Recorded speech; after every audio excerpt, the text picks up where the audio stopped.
Praise the lord, హల్లెలూయా. ఈ యొక్క సమయంలో నేను చిన్న సాక్ష్యాన్ని మీతో పంచుకోవాలని ఆశపడుతున్నాను. మరొకసారి ఇక్కడ వచ్చిన మీ అందరికీ ప్రభువైన యేసుక్రీస్తు నామములో వందనాలు. నేను మీ అందరికీ తెలుసు అనుకుంటున్నాను. నా పేరు శాంతిప్రియ. మా తల్లిదండ్రులు పాస్టర్ పేతురు రెడ్డి గారు, అలాగే నిర్మల జ్యోతి, వారికి నేను ప్రథమ సంతానంగా నేను జన్మించాను. నా యొక్క రక్షణ సాక్ష్యాన్ని, దేవుడు నా జీవితంలో చేసిన కార్యాలని మీ ముందు చాలని, ఎక్కువ సమయం కాదు, కొంచెం సమయం చెప్తాను, ఎవరు మాట్లాడద్దు దయచేసి, ఎవరు శ్రద్ధగా అందరూ ఆలకించాలని తెలియజేస్తున్నాను. నేను నా జీవితంలో దేవుడు ఎన్నో కార్యాలు జరిగించుకుంటూ వచ్చాడు. ఈరోజు ఈ విధంగా సజీవ లెక్కలో ఉన్నానంటే, ఇంకా బ్రతికున్నానంటే కేవలం దేవుని కృప అని మాత్రం చెప్పాలి. ఎందుకంటే ఈ క్షణం నాకు దొరుకుతుందంటే దేవుని వరమే. ఎప్పుడో చనిపోవలసిన నా బ్రతుకుని ఇప్పటి వరకు దేవుడు బ్రతికిస్తూ నడిపిస్తూ వచ్చారు. నేను తల్లి గర్భంలో ఉన్నప్పటి నుంచి నేను తల్లి గర్భంలో ఉన్నప్పుడే నేను చనిపోవాల్సిన వ్యక్తిని. నేను మా అమ్మగారి కడుపులో పడిన తర్వాత మా మమ్మీ గారికి, అంటే మా మమ్మీకి తల్లి గారికి జాండీస్ అయినాయి, అంటే కామెర్లు అయ్యి అది బాగా విపరీతంగా ఎక్కువైపోయి మా మమ్మీకి అది ప్రాణాపాయ స్థితిలోకి వచ్చేసారు. అవి ఆ కామెళ్ళు ముదిరిపోయి శరీరం అంతా కూడా పచ్చగా అయిపోయి మా యొక్క తల్లి గారి బ్రతకదు అని చెప్పేసి డాక్టర్స్ చెప్పారండి.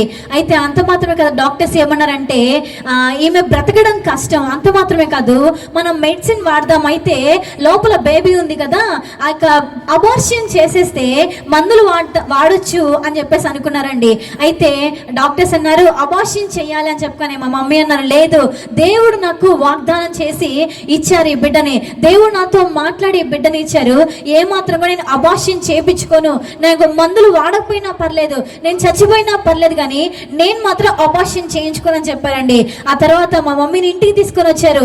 అందరూ కూడా అనేక రకాలుగా మాట్లాడుతున్నారు, ఇలా కామెళ్ళు ముదిరిపోయి ఉంటే ఇలా తీసుకొని వచ్చారు ఏంటంటే, మా మమ్మీ ఒకటే చెప్పారు, నా కోసం ప్రార్థన చేయండి, నేను మాత్రం అబార్షన్ చేయించుకోను, ఏ మందులు వాడనని చెప్పారు. ఆ తర్వాత ఇంటికి తీసుకొచ్చాక కుటుంబం అంతా కలిసి, మా యొక్క అమ్మమ్మ గారు వాళ్ళందరూ కలిసి మా మమ్మీ కోసం ఉపవాసం ఉండి ప్రార్థన చేయగా దేవుడు స్వస్థపరిచారు. ఆ తర్వాత నేను పుట్టడం జరిగింది. అయితే డాక్టర్స్ ముందుగానే చెప్పారు ఏమనంటే, ఈ అమ్మాయి కామెరలో పుట్టింది కాబట్టి ఆ ప్రభావం ఆ యొక్క బేబీ మీద పడుతుంది,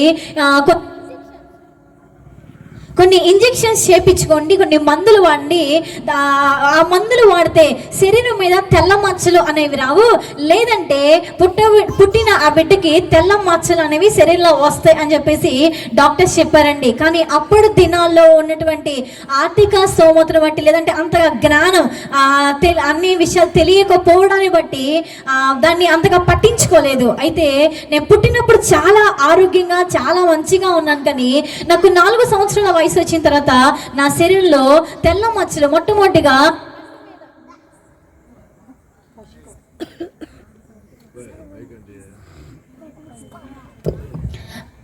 నా కంటి మీద తెల్ల మచ్చ అనేది ప్రారంభమైంది.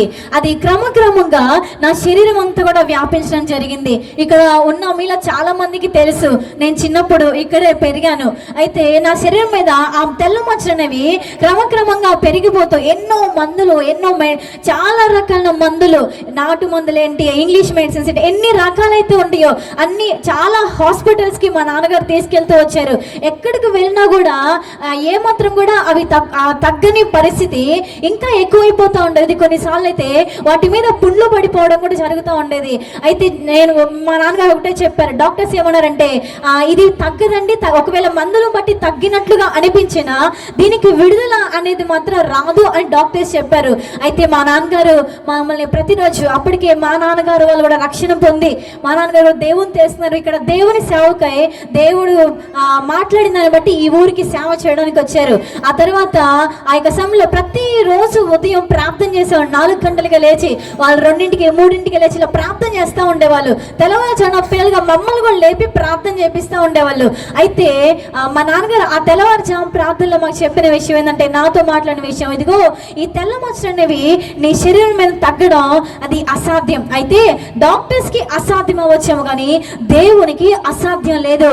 ఇదిగో నమ్మకం ఉంచి, విశ్వాసం ఉంచి నువ్వు ప్రార్థన చేసుకో, మేము కూడా నీ కోసం ప్రార్థన చేస్తామని ప్రతిరోజు తెల్లవారుజాము ప్రార్థన ముగించబడిన తర్వాత నూనె రాసి ప్రార్థన చేస్తూ ఉండేవాళ్ళండి. ప్రతిరోజు మందులు వాడటం కూడా ఆపేసాం, ఎందుకంటే మందులు వల్ల ఏం ప్రయోజనం లేదు. ఎన్నో హాస్పిటల్స్ తిరిగినప్పటికి కూడా ప్రయోజనం లేకపోయింది. దాన్ని బట్టి ఆ మందులన్నీ ఆపేసి ప్రతిరోజు నూనె రాయడం ప్రారంభించారు. ఈరోజు మీరు నన్ను చూస్తున్నారు కదా, ఒకప్పుడు నేను ఇక్కడే పెరిగానండి, ఈ ప్రాంతంలో పెరిగిన వ్యక్తిని. చాలా మందికి తెలుసు, అప్పుడు నా శరీరం అంతా చాలా తెల్ల మచ్చలు ఉండేవి. ఈ రోజు నన్ను మీరు చూస్తున్నారు. దేవుడు నాకు స్వస్థతని దయచేశారు. హల్లెలూయా. నేను ఏ మందులు వాడలేదండి, ఓన్లీ దేవుని ప్రార్థన చేసిన ఆయిల్ రాయడం ద్వారా దేవుడు నాకు స్వస్థతని కలగజేశారు. అయితే అలా నా జీవితం కొనసాగించబడుతున్నప్పుడు నాకు 8 సంవత్సరాల వయసు ఉన్నప్పుడు నేను స్కూల్కి వెళ్ళినప్పుడు ఏం జరిగిందంటే నా కాళ్ళు చేతులన్నీ కూడా పట్టుకుపోయినాయి. కాళ్ళు చేతులు కీళ్ళ వాతలాగా వచ్చేసి కాళ్ళు చేతులు వాసి నడవలేని స్థితిలో ఉన్నాను. అలాంటి సమయంలో నన్ను గుంటూరు గవర్నమెంట్ హాస్పిటల్కి జీజీహెచ్కి నన్ను తీసుకొని వెళ్ళారండి. అక్కడికి వెళ్ళిన తర్వాత వాళ్ళు నిర్ధారణ చేసింది ఏంటంటే నాకు కనెక్టివ్ టిష్యూ డిజార్డర్ అని చెప్పారు. ఆ కనెక్టివ్ టిష్యూ డిజార్డర్ వలన ఇలా కీళ్ళ వాతం మాత్రమే కాదు, కీళ్ళని పట్టుకుపోయి ఇక నడవలేకపోవడమే కాదు, కానీ అది కొన్ని అవయవాల మీద కూడా పనిచేసి ఆ అవయవాలని దెబ్బతీస్తుంది అని కూడా చెప్పారు. దీనికి ఇది వచ్చిన తర్వాత దీని నుంచి అసలు ఇంకా విడుదల అనేది లేదు.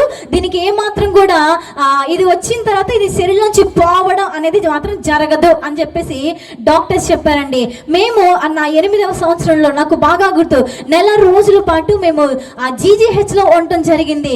చాలా ట్రీట్మెంట్ తీసుకుంటున్నాం, కానీ ఏ టెస్ట్కి తీసుకుని వెళ్ళాలన్నా ఇలా చేతుల మీద ఎత్తుకొని, మా నాన్నగారు చేతుల మీద ఎత్తుకొని తీసుకొని వెళ్తూ ఉండేవాళ్ళండి. ఆ యొక్క ఏ టెస్ట్కి వెళ్ళాలన్నా కూడా అలానే తీసుకెళ్తున్నారు. నెల రోజు ట్రీట్మెంట్ జరుగుతున్నా కానీ ఏమాత్రం నాకు కొంచెం కూడా విడుదల కానీ, నడవడం కానీ, లేదంటే మంచి ఆరోగ్యం కలగడం కానీ ఏమాత్రం లేదు. కాళ్ళు చేతులు అన్ని పట్టుకుపోయి ఇంతలా వాసిపోయి నడవలేని స్థితిలో ఉన్నాను.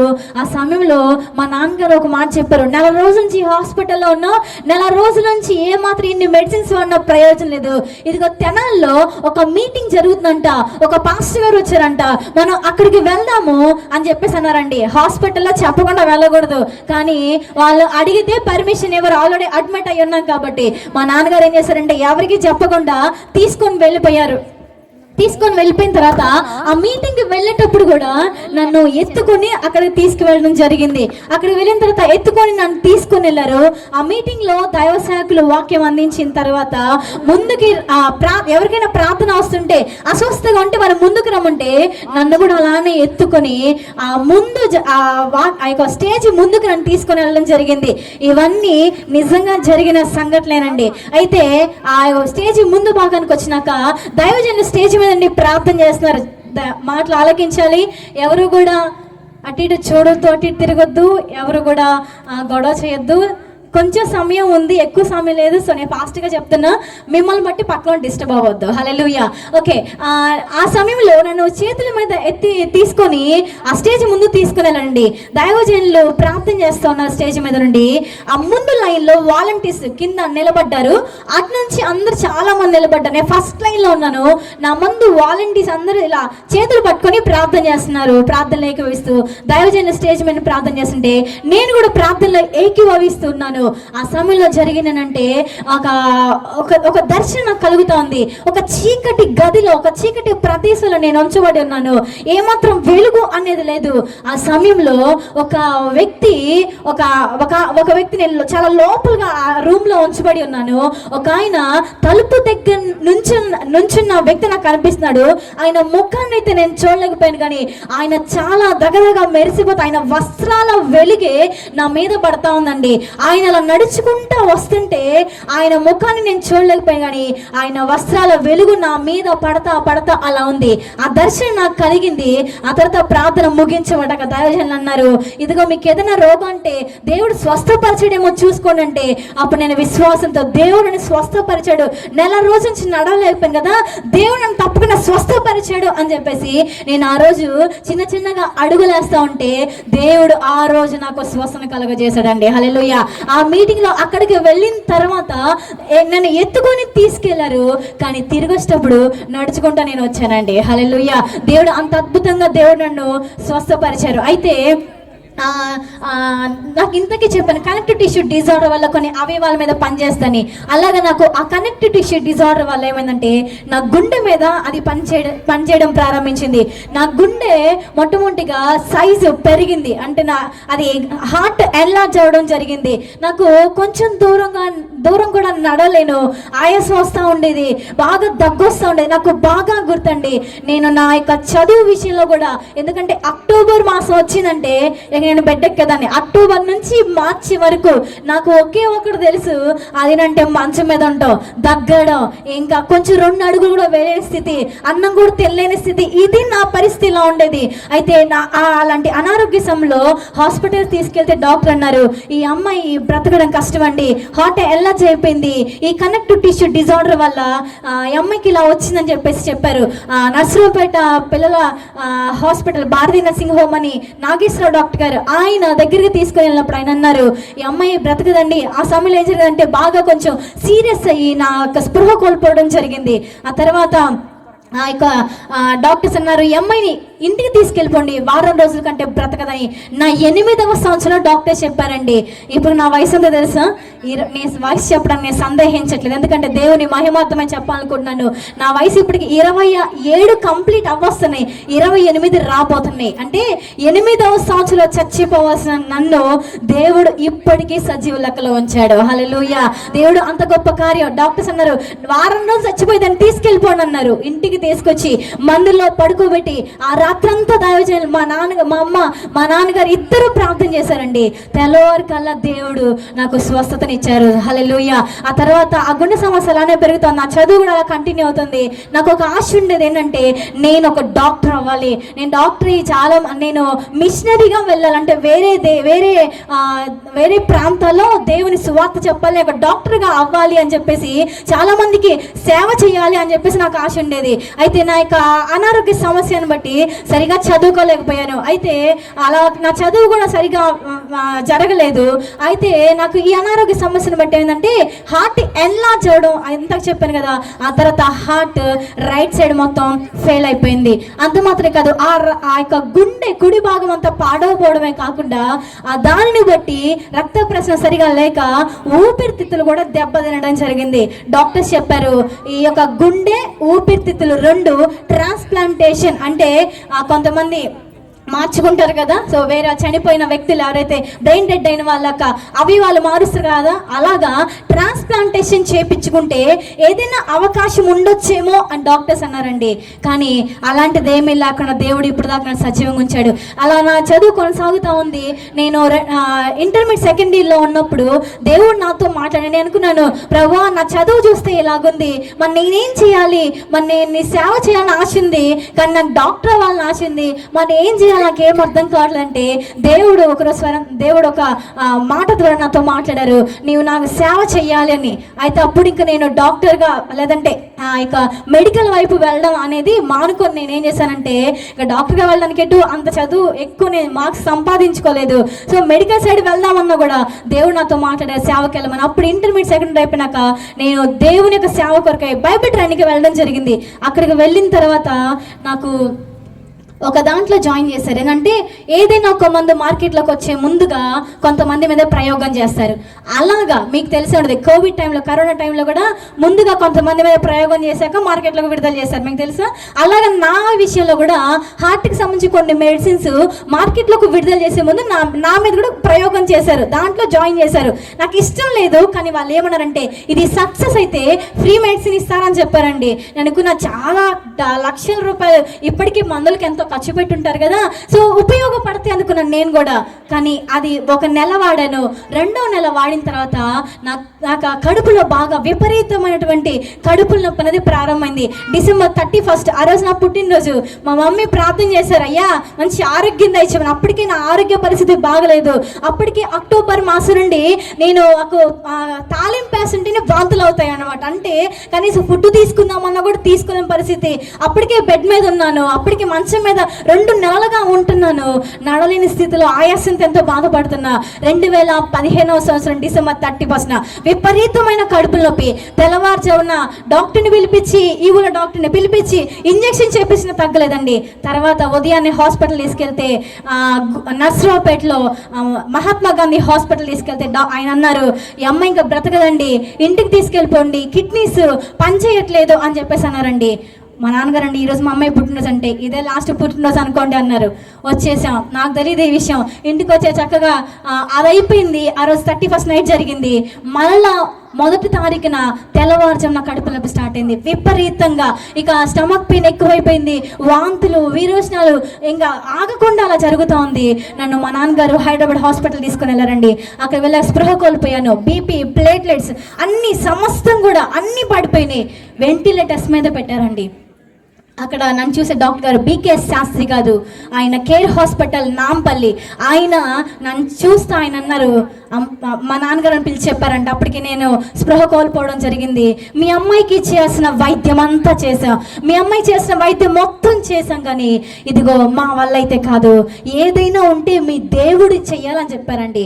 ఆయన ఎప్పుడు కూడా అంటుండే వాళ్ళు, మీరు ఈ దేవుడిని ఎందుకు నమ్ముకున్నారు, మీరు ఈ దేవుడిని ఎందుకు ఆరాధిస్తున్నారు, మీరు ఎందుకు అన్నిటిని వదిలేసి ఇక్కడికి ఎందుకు వచ్చారని చెప్పేసి హల్లెలూయా స్తోత్రం అంటే తగ్గదా అనేక సార్లు అంటుండే. ఆయన ఒకటే మాట అన్నారు, మీ దేవుడు ఏదైనా చేస్తే చేయాలి, కానీ మా వల్ల కాదన్నారండి. ఆ సమయంలో మా నాన్నగారు ఒక్క రాత్రి ఉంచండి, రేపు ఉదయాన్నే తీసుకెళ్తాను. ఈ గ్రామంలో మీకు చాలా మందికి తెలుసు, 2016 సంవత్సరం జనవరి నెల 1వ వారంలో ఈ విషయాలు జరిగినాయి. అయితే అందరూ అనుకున్నాను, ఊర్లో వాళ్ళు కూడా చాలా మంది ఉన్నారు, పాస్టర్ గారి అమ్మాయి చచ్చిపోయిందంట, తీసుకొచ్చేస్తున్నారని చాలా మంది అనుకున్నారు. అందరికీ ఫోన్లు చేశారు, ఇక రేపొద్దున అమ్మాయిని తీసుకొస్తున్నారు, రేపొద్దున ఇక సమాధి కార్యక్రమం జరుగుద్దని అందరికీ ఫోన్లు వెళ్ళిపోయినాయి. అయితే ఆ రాత్రి మా పెదనాన్న తెల్లవారుజామున పనికి వెళ్తూ ఆ రాత్రి ఏం చేశారంటే, ఇక రేపొద్దునే ఇంకా నేను సమాధి కార్యక్రమం అంత దూరం నుంచి ఇక్కడ రాలేను, వాళ్ళ హైదరాబాద్. ఆయన అన్నారు, సరే నేను ఇక్కడే అమ్మాయిని చివరిసారిగా చూస్తాను అని చెప్పేసి ఆయన ఏం చేశారంటే నన్ను చూడడానికి వచ్చారండి. ఆ రాత్రి చాలా మంది నా కొరకు ప్రార్థన చేశారు. ఎందుకంటే తెల్లారితే ఇంటికి తీసుకొస్తారు, వెంటిలేటర్స్ తీసేస్తే నేను చచ్చిపోతాను, ఇంకా ఇంటికి తీసుకొస్తే ఇక సమాధి కార్యక్రమం. చాలా మంది దైవజనులు, చాలా మంది పరిశుద్ధులు, సంఘాలు నా కొరకు ప్రార్థన చేసే. ఆశ్చర్యం ఏంటంటే ఆ రాత్రి మా పెదనాన్న వచ్చేటప్పటికల్లా నేను కూర్చొని ఉన్నానండి. ఆయన ఆశ్చర్యపోయాడు, ఇదేంటి అమ్మాయి చచ్చిపోయిందన్నారు, లేచి కూర్చుందంటే దేవుడు చేసిన అద్భుతం. అప్పటికే 3 రోజులు కిడ్నీలు పనిచేయలేదు, ఒక్క చుక్క యూరిన్ రాలేదండి. అలాంటిది ఆగిపోయిన యూరిన్ రావడం, మొత్తం అన్నీ కూడా నార్మల్కి, ప్లేట్లెట్స్ కానీ, బీపీ కానీ, లేదా నా కిడ్నీలు పనిచేయడం కానీ సమస్తం కూడా నార్మల్కి రావడం జరిగింది. హల్లెలూయా. ఆ రీతిగా తెల్లవారితే సమాధి కార్యక్రమంకి వెళ్ళాల్సిన నన్ను దేవుడు బ్రతికించాడండి. ఆ తర్వాత నేను ఇంకొక విషయం ఏంటంటే, ₹1 కూడా మేము కట్టలేదు. కొన్ని లక్షల రూపాయలు కట్టాలి, కానీ ₹1 కూడా మేము కట్టకుండా దేవుడు మమ్మల్ని బయటకు తీసుకొచ్చాడు. ఆ తర్వాత దేవుడు నన్ను ఇంకా ఆరోగ్యం ఇచ్చి నన్ను నడిపిస్తా ఎప్పటి వరకు దేవుడు సజీవుల లెక్కలో నిలబెడతా వచ్చారండి. ఇక్కడ ఉన్న చాలా మందికి తెలుసు, 2017 సంవత్సరంలో నాకు లైట్గా దగ్గు వస్తుంటే, ఇంతకు నేను మీకు చెప్పాను కనెక్టివ్ టిష్యూ డిజార్డర్ అనేది నాకు వచ్చింది, దానివల్లే ఆ గుండె సమస్య వచ్చిందని. గుంటూరు గవర్నమెంట్ హాస్పిటల్కి వెళ్తే వాళ్ళు అన్నారు, కనెక్టివ్ టిష్యూ డిజార్డర్ ఉంది కదా, టెస్ట్ చేస్తూ ఉన్నారు. మేము లేదంటే లైట్ దగ్గు వస్తుంది, వరకనే వచ్చామన్నాం. వాళ్ళు అన్నారు, లేదండి ఈ టెస్ట్ చేస్తామని చెప్పేసి 3 రోజులు హాస్పిటల్లో పెట్టినారండి. టెస్ట్ చేస్తే దానికి సంబంధించిన ఒక్క లక్షణం కూడా లేదని రిపోర్ట్స్ వచ్చినాయి. హల్లెలూయా. అది వస్తే తగ్గదని డాక్టర్సే చెప్పారు, కానీ అది ఏమాత్రం లేకుండా దేవుడు స్వస్థతనిచ్చారు. ఆ తర్వాత ఏం జరిగిందంటే, నేను ఇంటికి వచ్చేస్తాను ఇంక ఈ సాయంత్రానికి అనుకుంటానుగా, ఇంకా అంతా అయిపోయింది ప్రాసెస్, ఇంటికి రావాలి ఇంకంతే. వేరే వాళ్ళకి ఇవ్వాల్సిన ఇంజెక్షన్ నాకు ఇవ్వడం జరిగింది. వెంటనే మరలా నాకు ఆ బీపీ పడిపోయి బాగా షివరింగ్ వచ్చేసి నాకు మళ్ళీ స్పృహ కోల్పోతూ శ్వాస అందని స్థితిలో ఉంటా వచ్చాను.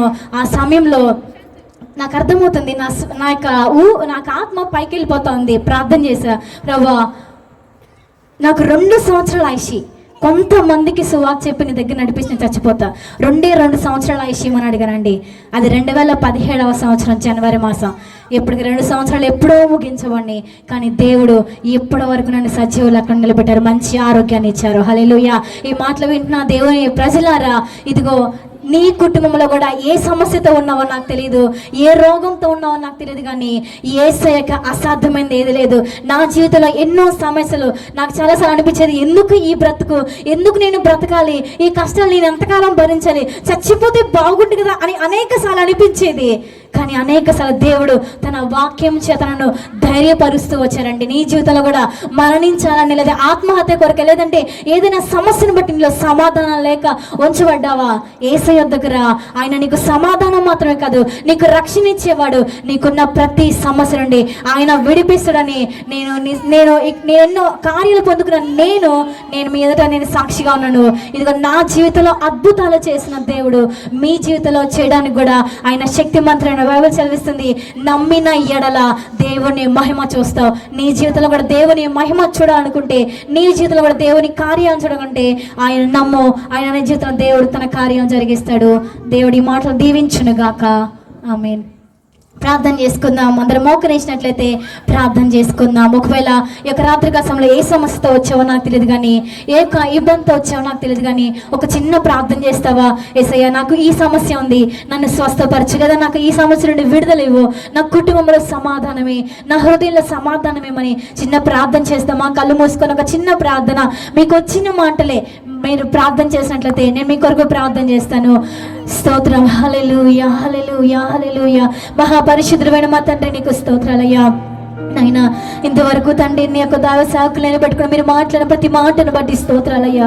రక్షణ మార్గంలో నడిపించే దేవుడు, సమాధాన మార్గంలో నడిపించే దేవుడు, వెలుగు మార్గంలో నడిపించే దేవుడు అయ్యా. మా జీవితాలను కూడా తండ్రి ప్రభా ఆ సత్యం నుండి సత్యంలోకి అయ్యా, తండ్రి మరణం నుండి జీవంలోనికి నడిపించావయ్యా. ఎన్నో కార్యాలు మా ఇళ్ళ జరిగించిన దేవుడు అయ్యా తండ్రి. కేవలం నీ కృప చేతనే ఈ విధంగా తండ్రి ప్రభా అయ్యా సజీవులోకి నడిపించినందుకు స్తోత్రాలు చెల్లిసిన ఈ మాటలు విన్నాయి తండ్రి. ఈ ప్రాంత ప్రజలు మీరు కూడా దర్శించండి ప్రభా. ఎంతమంది అనారోగ్య సమస్యలతో ఉన్నారు, ఎంతమంది చీకటి శక్తులను బంధించబడి ఉన్నారు, ఎంతమంది కుటుంబాల అసమాధానం అయితే ఉంచబడిందో యేసు నామములో వారికి విడుదల కలుగునుగా కానీ ప్రకటిస్తున్నామయ్యా. అయ్యా ఈ ప్రాంతం అంతటికి రక్షణ కలుగు చేయండి అయ్యా. ఈ ప్రాంతం అంతటి మీరు రక్షించమని ప్రార్థిస్తున్నామయ్యా తండ్రి ప్రభా. మా కొరకు తండ్రి లోకానికి దిగి వచ్చిన దేవుడు అయ్యా తండ్రి. పాపముల తండ్రి ప్రభా నుండి విడిపించి రక్షించడానికే, పరలోకం ఇవ్వడానికి భూమి మీదకి వచ్చిన దేవుడు అయ్యా. రక్షణ మార్గంలోకి, సమాధాన మార్గంలోకి, వెలుగు మార్గంలోకి ప్రజలు నడిపించమని ప్రార్థిస్తూ తండ్రి యొక్క కొడుకులో పాల్గొన్న ప్రతి బిడ్డ మీరే దీవించి ఆశీర్వదించమని అయ్యా తండ్రి. వారిని సన్నిలో చేసుకున్న మనవులు వారికి అనుగ్రహించమని ప్రార్థిస్తూ యేసు నామములో అడిగి వేడుకుంటూ ప్రార్థిస్తున్నాం తండ్రి. ఆమేన్, ఆమేన్, ఆమేన్. హల్లెలూయా.